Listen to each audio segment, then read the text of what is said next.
Thank you for turning to page 121. Today we're going to take a look at the Journal of the Traveler's Aid Society, Volume 3.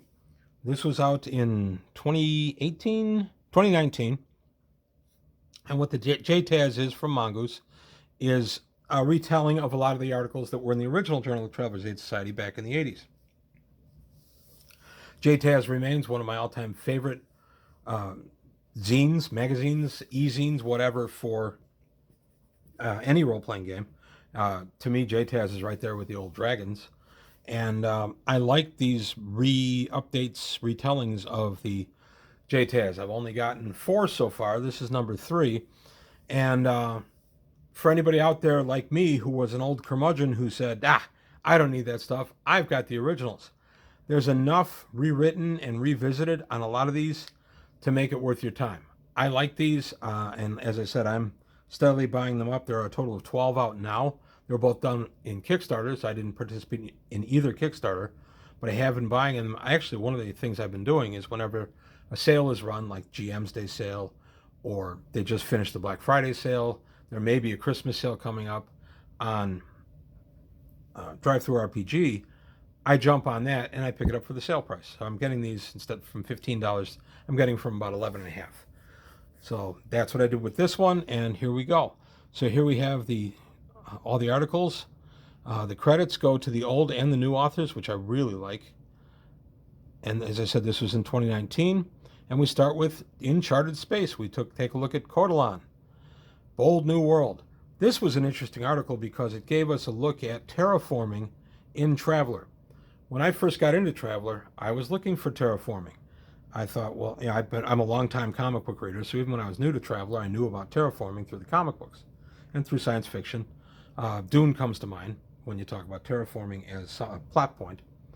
And I always thought, well, Traveller's kind of light on terraforming. And I never really understood why. This article goes into some detail on terraforming and why it's not something you'd want. Mostly, it's a vanity project, and it's hard to see a profit returned on your investment.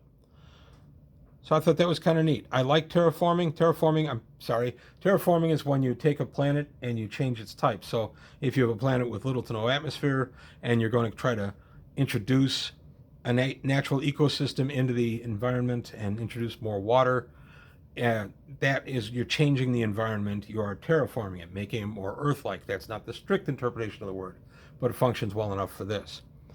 So this goes into some detail about a world that is in the process of being terraformed, which I thought was kind of neat. And it gives us the Cordelon system details as told by Taz. Now we get a nice article from Highguard on jump drive operations. The Starship Operator's Handbook is coming out in a few months from Mongoose, and I imagine a lot of this is going to be in there. So here we have making a jump, the jump plot, readying the drive. And again, this is from an old JtAS, but it's still really good. It's updated to Mongoose's rules, and it's a good flowing read. Gravity and other effects on your jump, tracking and detecting jumps, which I found kind of neat, tracking and predicting jumps, and that's all we've got. Now we've got the adventure Rescue on Rui. I did a video on this because I ran this adventure for my guys a couple months ago. They had to rescue one of the owning members of the Oberlins line. One of their children is being imprisoned on a planet, and the team has to go in and rescue him. We find out that he's there because he was in love with a local girl, and he won't leave without the local girl. It's a really good story. I enjoyed running this game. I did it as a one-nighter for my guys, and they had a blast. Lots of combat in that one. You can see my video on it. I did it about 6 or 8 months ago. And we got to look at the prison itself. There's a nice picture of the prison, which I used. I pulled this out and showed it to my guys while we were playing it. They had a map of the prison complex, which was gotten for them, so they knew where everybody was. And I had this set up on the table, fairly close to what this was, and we played from there. And then how to get into the prison, rescuing Sergei, who is our target, exfiltration and aftermath, getting him out, and of course they find out they got to take the girlfriend or he won't go. They could make him go, but that's not the whole point of the thing, so they take the girlfriend too. In the game I did, my guys did get him out and they took the girlfriend, but they had to crack into the men's wing. They found out about her. Once they found Sergei, they found about the girlfriend. They had to crack into the women's wing and get her out as well. but they did get away with both. Next, we come to Essential Supply, weapons section, cartridge laser weapons. I always love a good weapons section for Traveler. Charted Space, Religion in the 2000 Worlds. This is the religion of the Kukri. I have always loved this article. I read the original way back when, and I enjoyed reading this. It's not even that modified from the original, at least not that I detected, but it's really worth reading. I love the Kukri. They're a great alien race. High Guard, Tevistar class manufactory starship. This was interesting. You can use it to manufacture whatever you're doing. You can also make it, it'll take product in, raw ores and things like that, and turn it into something. And this is occasionally used as a colony startup ship. You just plunk it down on the planet's surface and have it go ahead and manufacture for you. So an interesting take. And it's an expensive way to start a new colony, but it is a possible way. Lots of nice deck plans. Fast Johnny McRae. Fast Johnny's going to be making an appearance in one of mine, because Fast Johnny's just kind of a slick talker, ne'er-do-well, who's wanted, he has the death sentence in 12 systems. Yeah, as an aside, in Star Wars, the original Star Wars, that guy makes that statement, and I think, well, you must be a really crummy criminal if you've got a death sentence on you in 12 different systems. That means that they've identified him 12 separate times. That's not something I'd be boasting about, but that's me. And I know there's going to be a lot of Star Wars people that chime in and say, well, he was doing that. That's fine. I'm just saying, sitting in 1977, hearing that line, the first thing that popped in my head was, this guy can't be that good a criminal. They keep identifying him and sentencing him to death. But Fast Johnny McRae, he's a nice encounter. This guy can be plugged in pretty much anywhere you want to go. And there's his profile. One of the things I have crabbed about with Mongoose is I don't think they give us enough actual people in their various books. I like an example, a person, that the Naval Handbook that was out a few months ago. I thought one area it could have really been improved is if we got some crew members in there. Just get an idea of what they'd look like. Traveling, this stock exchange. Big problem in any kind of space game that's using some kind of jump or whatever is the stock exchange. How do you do stocks? Is it just a local market, or is there stuff that goes between the stars? And this answers a lot of it and tells you how to actually play in the markets and things like that. I like that one a lot. The Ale Yale, that's how I'm pronouncing it. They are flying sophonts, breaking the rule that sophonts, creatures that have higher level intelligence, generally won't be flying. Well, these guys do. And I remember these guys from the old JtAS back in the day. I think they made it in a couple of my games. I always thought they looked a lot like drawing. And here's rules for being an Ale Yale traveler, which I always liked. Charted Space, the Arhiao clan, a minor Aslan clan. I liked this one a lot.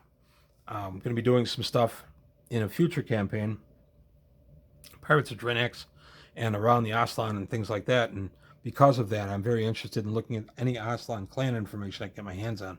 This was a nice article. Artwork in this, as always, top flight. I love Mongoose's artwork. I love their presentation. And having been through many iterations of Traveler, some good, some bad, some in between, I find Mongoose Traveler to be among the best, is my opinion. Mongoose second, I think, is a vast improvement on Mongoose first, and I think is just a gorgeous game to have out there. I love their books. So we have a look at their interaction with the Glorious Empire, which is the Aslan Empire that enslaves other intelligent creatures, which is something that the Aslan don't normally do. Glorious Empire has its own setting and is a really good thing. And the recent troubles, nice picture there. The clan structure itself, this is a pretty long article. It takes up a good chunk of the magazine, but it's worth it. The politics of the clan, the military forces, the worlds they control, and important characters that are in there. And then we get an adventure that ties Pride of the Lion on the planet Thor. It's in the Dust Belt or Sindalian, Maine. So right over by the Glorious Empire and all that. So there you have it. This was an okay article. It's a kind of a rancher, cattle rustling kind of thing. It's got other stuff to it, but it's an okay adventure. And if you just want your guys to just get out of the starship for a while and breathe actual air, this is a good one for you. The Bestiary, Smatel Swarms. Smatel Swarmers. They are pretty small, but they are carnivores. A cloud of them can approach you and eat you. There they are. They look like that, and they will eat people if they can get through your armor. So if you're wearing a vac suit for something, you're okay. But if they rupture the vac suit, you're in trouble. We have a look at the Springer, a Kian. It kind of looks like a two-legged llama to me. A hoplite, an ivory gazelle. These would all be nice animals to introduce in your various ecosystems. A garhawk. And the information is given on the creatures in there. Then we get Highguard and LSP modular cutter. Who doesn't love a modular cutter in Traveler? This puts the versatile in versatility. That could be their slogan. There you go, modular cutter.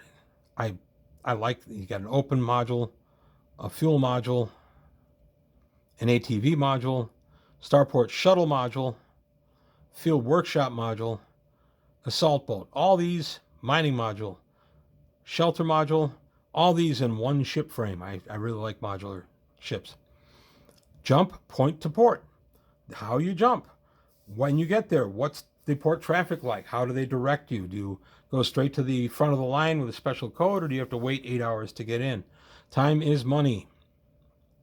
And there's a bunch of different types of traffic, time to port, time in port, traffic control issues. You want to get in, get that cargo, and get out. That's the goal of being at a port. And Mercenary, War in the Fourth Dimension. So air power adds you to go in the third dimension, and then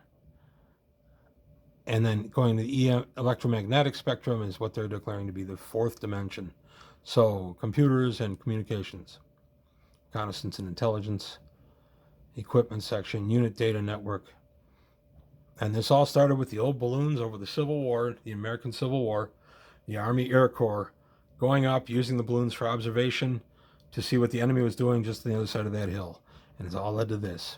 X-ray vision, automatic alerts, micro reconnaissance drone kit. That is one thing that's newer to the Mongoose stuff, because drones weren't really much of a thing in the 80s. They existed, of course, but they weren't as common as they are now. So that's another thing these add. Auto hack unit, comm spotter, electronic mapping rocket, EMP pulsar. These are all nice new things that weren't in the originals. I like that. And then Charted Space, the Zhodani military organization. I love the Zhodani. I started Traveler when I was a player, and then as a GM, I started in the Spinward Marches, of course. So our main boogeymen over there were the Zhodani, the guys with the psionics. So this is kind of a nice article to see just the way they organize their military. I like the Zhodani. They are a good bad guy to have, because they're not evil. They're just trying to stay in their own little neck of the woods. Vehicle Handbook, ground vehicles. This is a Ling Standard Products Port Porter transport vehicle. So running around the starport, you can zip around in this thing. Light security vehicle. Paul Blart Mall Cop gets to drive this thing. Highguard, the LSP JCSDB model. The Third Frontier War deviated from previous wars. The Zhodani. These are system defense boats that were used in the defense of a lot of the Imperial worlds. Rather than have jump-capable things, you just put a heavy SDB out there. And it's kind of the theory that the system defense boat doesn't have to give up its space to jump drive. Therefore, it will be superior in combat. An interesting thought. Battle Rider really touches on that in other versions of Traveler. I haven't seen any Battle Rider for Mongoose yet. But there you have it. That's a quick thumb through for Journal of Traveler's Aid Society number 3. I'm enjoying the series. I recently picked up number 4 in the GM's Day Sale, and I'll be reading that. When I finish that, I'll take a look at it on the channel probably.